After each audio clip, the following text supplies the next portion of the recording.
മൂത്രത്തിൽ പഴുപ്പ് അല്ലെങ്കിൽ യൂറിനറി ട്രാക്ട് ഇൻഫെക്ഷൻ എന്നൊരവസ്ഥയെക്കുറിച്ചാണ്. മൂത്രവാഹിനി സംവിധാനത്തിൽ ബാക്ടീരിയകളുടെ അണുബാധ മൂലമുണ്ടാകുന്ന ഒരു രോഗമാണ് യൂറിനറി ട്രാക്ട് ഇൻഫെക്ഷൻ. മൂത്രവാഹിനി സംവിധാനത്തിൽ ഉൾപ്പെടുന്നത് 2 വൃക്കകളും മൂത്രനാളങ്ങൾ, മൂത്രാശയം, മൂത്രനാളി എന്നിവയാണ്. അണുബാധ ഏത് ഭാഗത്തുണ്ടാകുന്നു എന്നതിനെ ആശ്രയിച്ച് ഇതിൻ്റെ പേരുകളിൽ വ്യത്യാസം വരും. മൂത്രാശയ അണുബാധ അല്ലെങ്കിൽ സിസ്റ്റൈറ്റിസ് ആണ് കൂടുതലായിട്ട് കാണപ്പെടുന്നത്. ഇത് സ്ത്രീകളിലാണ് കൂടുതലും കണ്ടുവരാറ്. വൃക്കകളിൽ അണുബാധ പയലോനെഫ്രൈറ്റിസ് ഒരു ഗുരുതരമായ അവസ്ഥയാണിത്.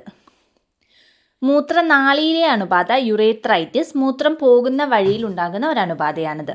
പ്രധാന ലക്ഷണങ്ങൾ മൂത്രമൊഴിക്കുമ്പോൾ കഠിനമായ വേദനയോ പുകച്ചിലോ അനുഭവപ്പെടുന്നത്,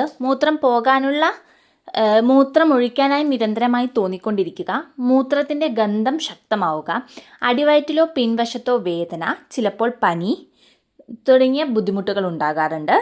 സ്ത്രീകളിൽ മൂത്രനാളി ചെറുതായതിനാൽ അണുബാധയ്ക്ക് സാധ്യത കൂടുതലാണ്. ശുചിത്വക്കുറവ്, ജലം ആവശ്യത്തിന് കുടിക്കാതിരിക്കുക, നീണ്ട നേരം പിടിച്ചു വലിക്കുന്നത്, ഗർഭധാരണം അല്ലെങ്കിൽ പ്രമേഹം പോലുള്ള അവസ്ഥയുള്ളവർക്ക് UTI വരാനുള്ള സാധ്യതകൾ കൂടുതലാണ്.